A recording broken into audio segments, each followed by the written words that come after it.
मातरम मातरम मातरम मातरम मातरम मातरम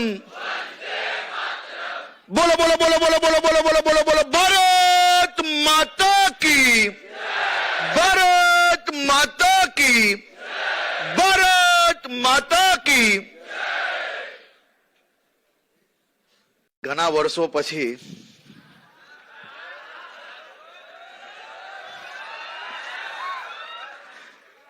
आज मन में आनंद थाय छे।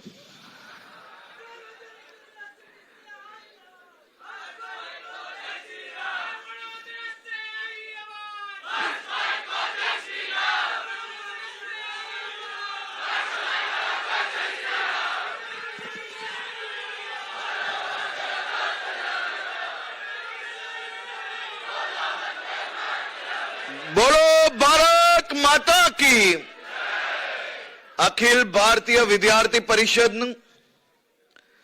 57मु प्रदेश अधिवेशन में आज आपनी सौनी वच्चे उपस्थित आ कार्यक्रम में बैठक में डॉक्टर फारूक भाई पटेल राष्ट्रीय सहसंगठन मंत्री श्री एस बालकृष्ण जी, प्रदेश अध्यक्ष श्री डॉक्टर लक्ष्मण भाई बुटड़िया जी, विद्यार्थी परिषद प्रदेश मंत्री श्री देवांश भाई ब्रह्मभट्ट, राष्ट्रीय कार्यकारिणी सदस्य श्री मेघा वाघेला जी, स्वागत समिति अध्यक्ष श्री मेहुल भाई पटेल, मारा मित्र जूना साथी स्वागत मंत्री श्री पिंकल भाई भाटिया, नगर अध्यक्ष श्री जेटल भाई पंचाल, एबीवीपी आनंदना श्री बावसंग भाई भरवाड अने गुजरातनु भविष्य मारा सौ साथीओ युवा ऊर्जा अने तमने सौने मळीने बधो थाक उतरी गयो एवा मारा युवान साथीओने जय जय श्री राम अने जय श्री राम। आप सौने वंदे मातरम।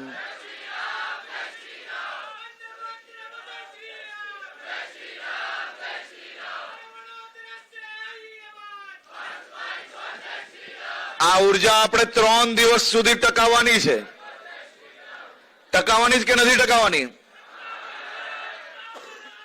ખોટી વાત। 3 દિવસ નહીં, આજ જીવન આજ ઊર્જા જોડે કામ કરવાનું।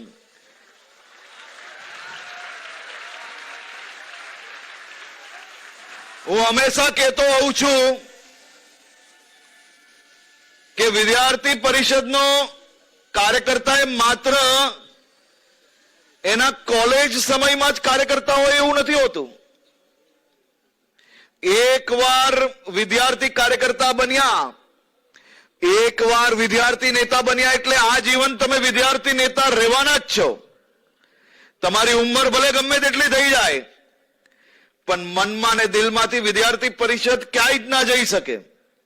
એ જ રીતે યુવા મોરચો એવો જ છે। एक बार युवा मोर्चा में काम कर्યું तो जीवन भर युवा मोर्चो मन में दिल में व्यवहार में बधी ज जग्या पर रहतो होय छे।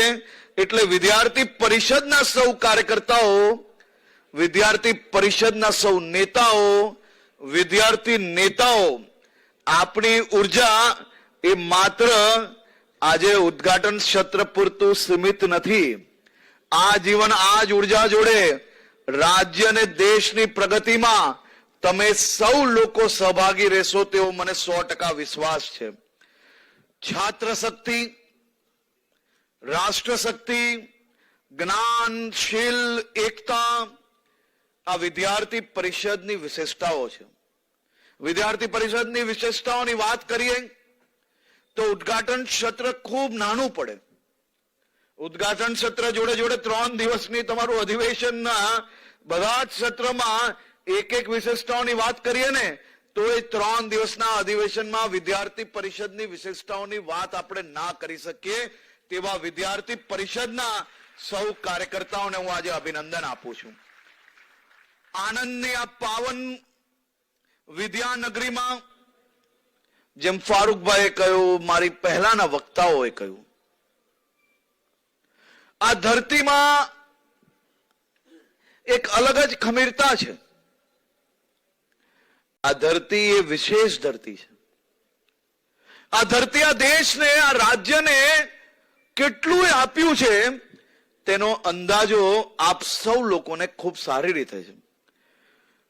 જ્યાં સરદાર સાહેબની ખુમારી બી હોય અને જ્યાં શ્વેત કાંતરીની સુગંધ બી ભલેલી હોય, આ અંદાજો કરો કે આ ધરતી પર આ 57મું અધિવેશન એ તમને સૌ લોકોને કેટલી મોટી ઉર્જા બી આપશે અને કેટલી મોટી પ્રેરણા બી આપશે કે જે ધરતીમાં સરદાર સાહેબનું ખમીરતા છે, જે ધરતીએ આ દેશને શ્વેત ક્રાંતિ આપી છે, એવી ધરતી, એવા આનંદમાં આજે આવીને મને બી ખૂબ આનંદ થાય છે. મંચ પર ઉપસ્થિત આજે સૌ મહાનુભાવો પોતપોતાના વિચારો મૂક્યા છે. ઘણા લોકોએ ભવિષ્યની, ભૂતકાળની વાતો કરી, પરંતુ હું મારા યુવાન સાથીઓ જોડે માત્ર 2 મિનિટ ચર્ચા કરવા માંગુ છું.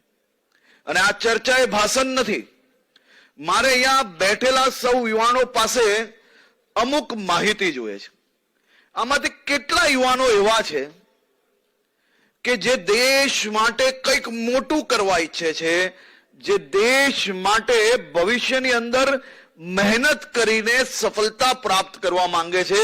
આમાંથી કેટલા યુવાનો એવા છે જે રાત દિવસ મહેનત કરીને સફળતા પ્રાપ્ત કરવા માંગે છે, અને આમાંથી કેટલા યુવાનો એવા છે કે જેને જીવનમાં આ બધું જ કરવા માટે સપનું જોયું હોય. એવા લોકો 2 હાથ ઊંચા કરે.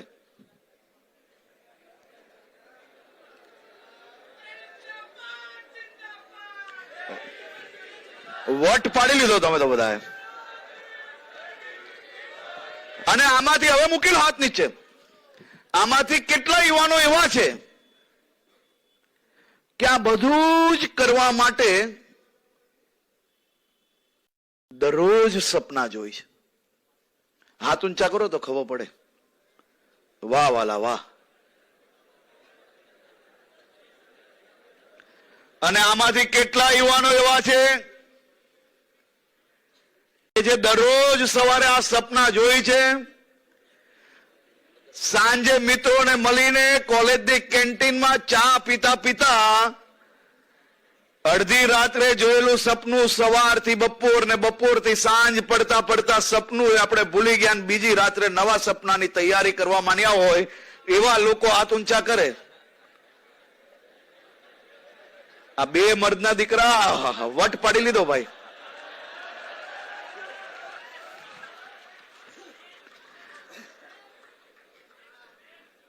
મારા યુવાન સાથીઓ, આઝાદીથી લઈને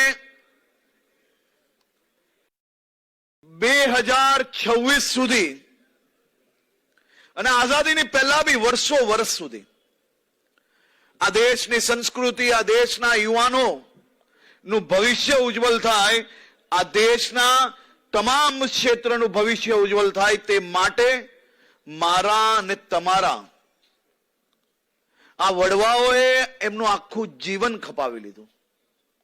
વિદ્યાર્થી પરિષદ જેવા દેશભક્ત સંસ્થાઓ દ્વારા હજારો લાખો લોકોએ પોતાનું આખું જીવન એ છાત્રનું ભવિષ્ય ઉજ્જવલ બને તે માટે પૂર્ણકાલીન તરીકે કામ કરતા કરતા હજારો લોકોએ પોતાનું જીવન એ વિદ્યાર્થી પરિષદ અને દેશ માટે ખપાવી લીધું છે.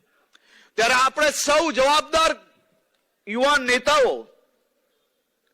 આપણે જે સપનું જોયું ને એ સાકાર કરવાની હિંમત ધરાવતા કાર્યકર્તાઓ છે. અને એ સપનું ત્યારે જ સાકાર થશે જ્યારે આપણે સૌ લોકો અથાગ મહેનત અને પ્રયત્ન કરશું. અને મને વિશ્વાસ છે કે મારા યુવાન સાથીઓ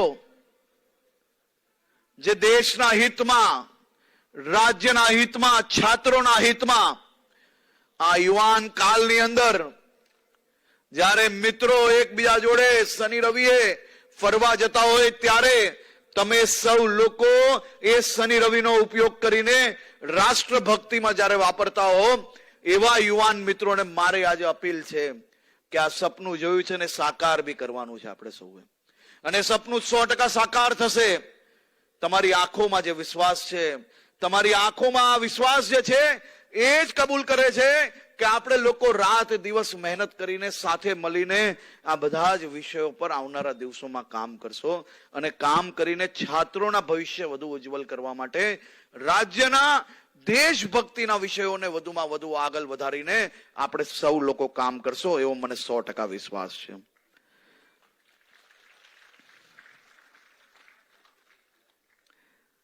મારા મિત્રએ કહ્યું કે ઘટમાં ઘોડા થનગને, બધાએ તાળીઓ બી વગાડેલી હતી, કે ઘટમાં ઘોડા થનગને આતમ વિંજે પાંખ, અનદિથેલી ભૂમ પર યૌવન માંડે આંખ. તમારા હૃદયમાં કઈક કરી છૂટવાનો જે થનગાટ છે ને, એનો મતલબ છે ઘટમાં ઘોડા થનગને.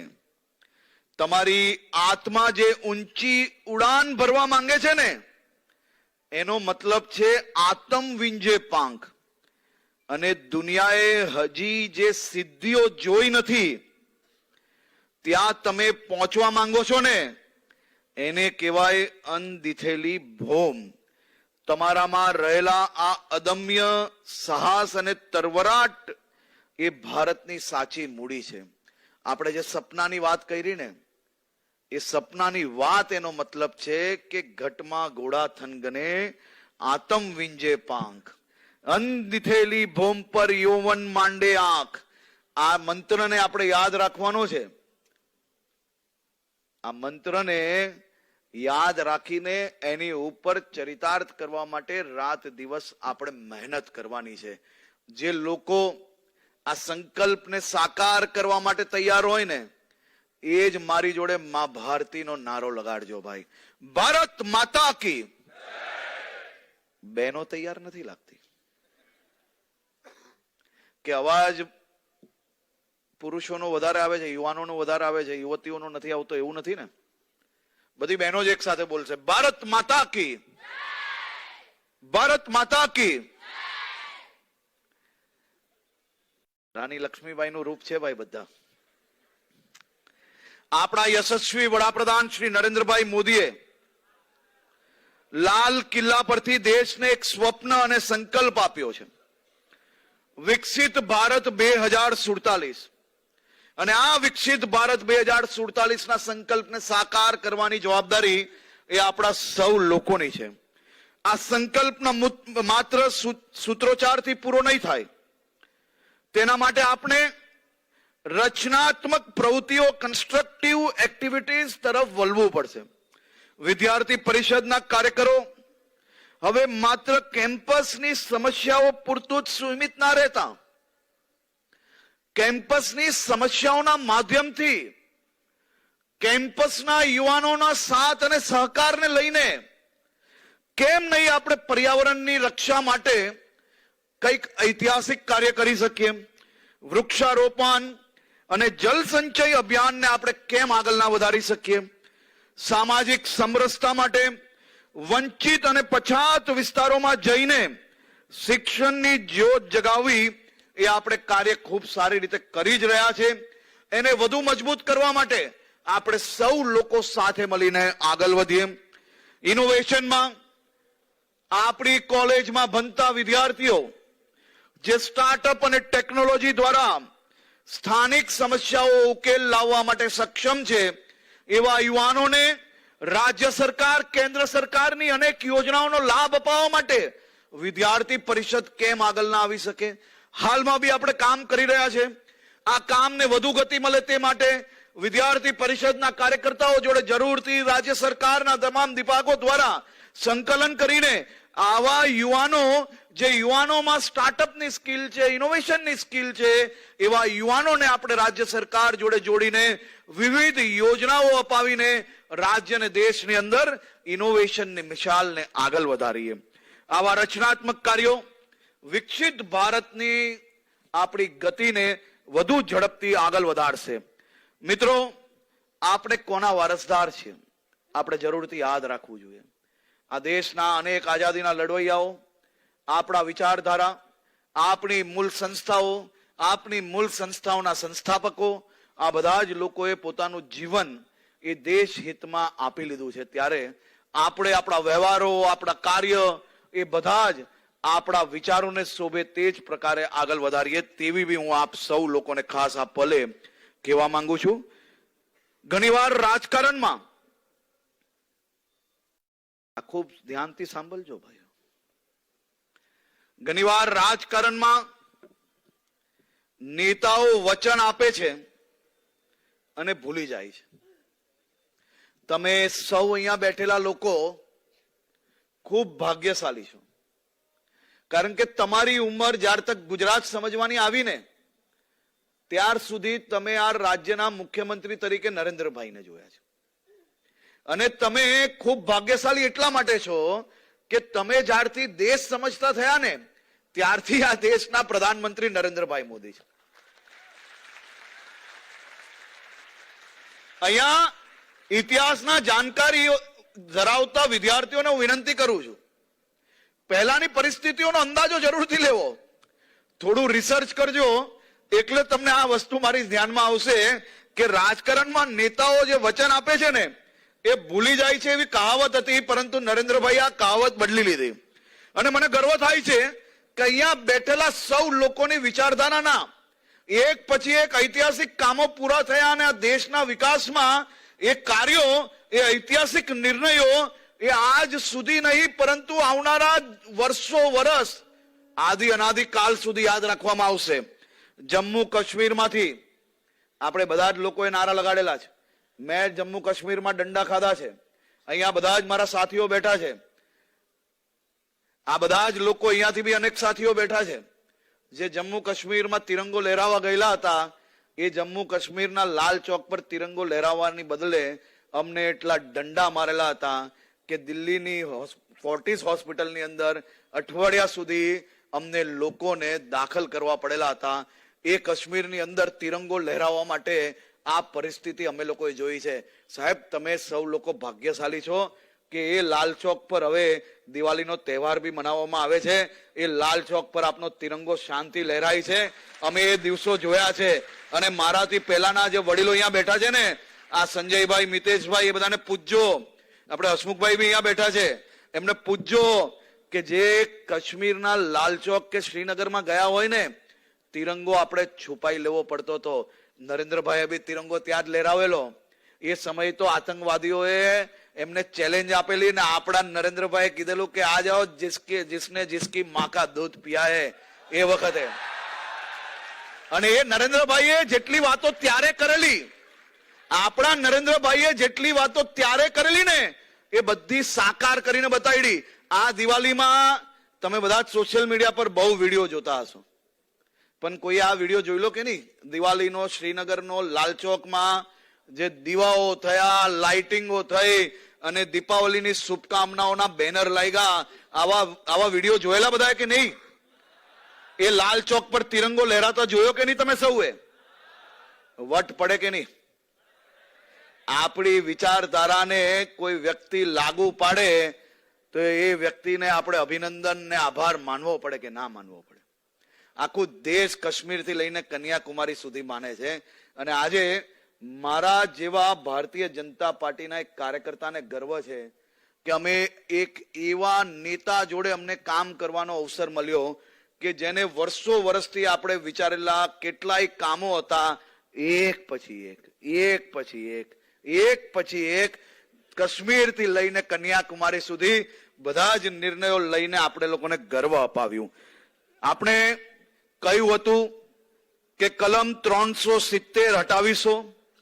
લોકો કહેતા હતા કે લોહીની નદીઓ વહેશે, પણ મોદીજી અને અમિતભાઈની દ્રઢ ઈચ્છા શક્તિથી કાશ્મીરમાંથી 370 કાયમ માટે ઇતિહાસ બની ગઈ.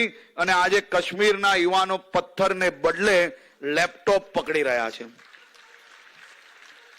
આપણી સૌની वो कश्मीर हमारा है. सारे का सहारा है। જે અહીંયા બેઠેલા કેટલા લોકો રામ મંદિર જઈ આવ્યા? વારે વાહ. રામ મંદિર તમે કદાચ ઘરે જઈને આપણા વડવાઓને પૂછજો, અનેક અનેક લોકોએ ઘર ઘરમાં બાધાઓ રાખેલી કે અયોધ્યામાં ભગવાન રામ લલ્લાનું મંદિર બનશે, હું મારા પરિવાર જોડે ભગવાન રામ લલ્લાના દર્શન માટે જઈશ, મારા પરિવાર માટે સૌ મનોકામનાઓ માંગીશ, મારા વડીલ માતા પિતા દાદા દાદી આ બધાને જ લઈને જઈશ. આ બધી જ મનોકામનાઓ નરેન્દ્રભાઈએ પૂરી કરી, રામ મંદિર બન્યું અને આપણે સૌ લોકો આજે આપણે આપણા માતા પિતા વડીલ બા બાપુજી આ બધાની મનોકામનાઓ પૂરી કરી શકીએ છીએ. તે માટે હું નરેન્દ્રભાઈનો આભાર માનું છું.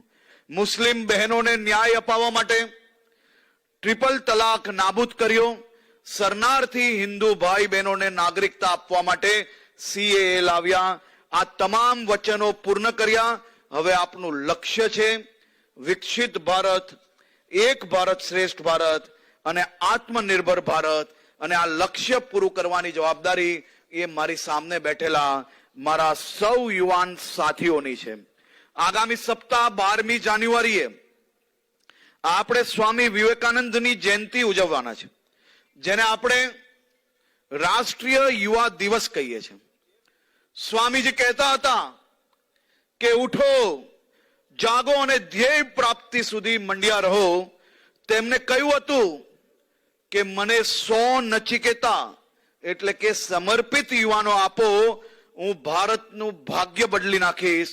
આજે સ્વામીજી ભલે આપણી વચ્ચે નથી, પણ તેમના વિચારો અમર છે. આજના ડિજિટલ યુગમાં જ્યારે દુનિયા આપની સામે જોઈ રહી છે, ત્યારે સ્વામીજીનો બી ફિયરલેસ, નિર્ભય બનો નો સંદેશ તમારા જીવન મંત્ર બનાવો. તમે નોકરી માંગનારા નહીં, પણ નોકરી આપનાર, જોબ સિકર્સ નહીં, જોબ ક્રિએટર્સ બનો, તેવી હું શુભકામનાઓ આપું છું. મિત્રો, ગૌરવ લેજો કે આજે આપણે એક એવી સંસ્થાના સભ્ય છે કે જે સંસ્થા દ્વારા હંમેશા દેશ હિતમાં જ કાર્ય કર્યું છે. જે સંસ્થા દ્વારા નિર્ભય બનીને એક એક યુવાન કાર્યકર્તાઓએ ક્યારે કોઈ બી પ્રકારના ડર વગર સાચો અવાજ ઉઠાવીને આ દેશના કરોડો છાત્રોને ન્યાય અપાવવાનું કામ કર્યું છે. એવા મારા વિદ્યાર્થી પરિષદના સૌ સાથીઓને હું 57માં અધિવેશનની શુભકામનાઓ આપવાની સાથે સાથે મારી એક મહત્વની મદદ માંગવા માટે હું આપ સૌ પાસે આવ્યો છું. મિત્રો, ગુજરાત પોલીસ ડ્રગ્સના દૂષણની સામે અભિયાન નહીં પરંતુ જંગ લડી રહી છે. અને તમારી જ આ ગુજરાત પોલીસે માત્ર ગુજરાતમાંથી નહીં પરંતુ પંજાબની જેલમાંથી ચાલતા ડ્રગ્સ નેટવર્કને તોડવામાં બી સફળતા પ્રાપ્ત કરી છે. બંગાળના પોર્ટ પરથી બી ડ્રગ્સ પકડવામાં સફળતા પ્રાપ્ત કરી છે. મધ્યપ્રદેશ, રાજસ્થાન, મહારાષ્ટ્ર, દિલ્હી, ઉત્તર પ્રદેશ, ઉત્તરાખંડ આવા અલગ અલગ રાજ્યની પોલીસો જોડે મળીને બી ત્યાંથી ડ્રગ્સ પકડવાની કામગીરી કરી છે. પોલીસ એ ભારત પાકિસ્તાનના દરિયાઈ કિનારાઓ પરથી બી ડ્રગ્સ પકડવાની ખૂબ મોટી સફળતાઓ પ્રાપ્ત કરી છે. પરંતુ હવે આપણી જંગ એ ગુજરાતની કોઈ બી કોલેજોમાં ડ્રગ્સ ના વેચાય, કોઈ બી તમારા યુવાન સાથીઓ ડ્રગ્સના રવાડે ના ચડે, તે માટે હું આપ સૌ પાસેથી એક મદદ માંગવા આવ્યો છું. આ રાજ્યના હિતમાં હું આપ સૌ પાસેથી એક અપેક્ષા રાખું છું કે તમે સૌ લોકો પોલીસની મદદે આગળ આવો. હું તમને વચન આપું છું કે તમારા યુવાન મિત્રો જે કોલેજની અંદર કોઈ બી પ્રકારે અગર ડ્રગ્સના રવાડે ચડ્યા હશે, હું એક બી ઉપર ડ્રગ્સનો કેસ નહીં થવા લઉં, પરંતુ હું એમના જીવન બદલવા માટે આપ સૌની મદદ માંગવા આવ્યો છું. અમે માત્ર ને માત્ર એની પાસેથી એટલી જ માહિતી લેવા માંગીએ છીએ કે ડ્રગ્સ ક્યાંથી લાવ્યો અને ડ્રગ્સ વેચનારને પકડીને 100% જેલ હવાલે બંધ કરવું એ મારી જવાબદારી છે. અને આ જવાબદારીના ભાગરૂપે હું મારા હજારો સાથીઓ પાસે રાજ્યના હિતમાં આટલી મદદ માંગવા આવ્યો છું. આપણે સૌ સાથે મળીને કોઈ આપણો યુવાન સાથી ડ્રગ્સના રવાડે ચડ્યો હોય તો એને બહાર લાવવા માટે આપણે શું કરીશું? આપણે એને 75 દિવસ સુધી અલગ અલગ માધ્યમથી ડોક્ટરો સાથે રાખીને ડ્રગ્સમાંથી તો મુક્તિ અપાવશો જ, પરંતુ એને જે લોકોએ ડ્રગ્સના દૂષણમાં નાખ્યો હોય એવા એક લોકોને સીધી ચાલ નહીં ચાલવા લઉં ને એ વચન આપવા આવ્યો છું. મને વિશ્વાસ છે કે તમે સૌ લોકો જે કેમ્પસની અંદર કાર્ય કરી રહ્યા હશો એ કેમ્પસમાંથી આ દૂષણ અગર હશે તો એને સાફ કરવામાં મદદ કરશો. આખા રાજ્યમાં 27 ડિસેમ્બરથી આજ સુધી કેમ્પસની અંદર 5000 થી વધારે ટેસ્ટ કર્યા. 3 લોકો પોઝિટિવ આવ્યા. એ 3 લોકો પાસેથી માહિતી લઈને 4 ડ્રગ્સ વેચનાર લોકોને પકડ્યા. પણ જો તમારા સૌનો સહયોગ મળશે તો આ 4 ની બદલે 40 દિવસની અંદર આપણે આ ડ્રગ્સનો વેપલો કરતા એક દૂષણખોરોને જેલની હવાલે બંધ કરવામાં સફળતા પ્રાપ્ત થશે. 2022 થી આજ સુધી આ 75 પાકિસ્તાનીઓને જેલમાં બંધ કરવામાં સફળતા પ્રાપ્ત કરનાર ગુજરાત પોલીસને અમારા સૌ યુવાન સાથીઓ વતી બી અભિનંદન આપું છું. તમારા સૌ પાસેથી અપેક્ષા રાખું છું કે આ અભિયાન નહીં, જંગમાં એક કાર્યકર્તા તરીકે નહીં પરંતુ આ રાજ્યના ફૌજી તરીકે મારા યુવાન સાથીઓ આપની મદદ માંગવા આવ્યો છું. તમે મદદ આપશો કે નહીં? જે લોકોને લાગે જોરથી હાથ ઊંચા કરે જરાક મજબૂતાઈથી. જે બહેનોને બી લાગતું હોય કે આની સામે જંગ લડવી જોઈએ, આની સામે રાજનીતિ કરનાર એક લોકોને જવાબ આપવો જોઈએ. આ રાજનીતિનો વિષય નથી, આ સામાજિક વિષય છે. અને જે લોકોને લાગતું હોય કે સામાજિક વિષયમાં મદદ કરવી છે એ બધા જ લોકો મારી જોડે મા ભારતીનો નારો લગાડે. ભારત માતા કી, ભારત માતા કી. આપ સૌ લોકોનો ફરી એકવાર ખૂબ ખૂબ આભાર.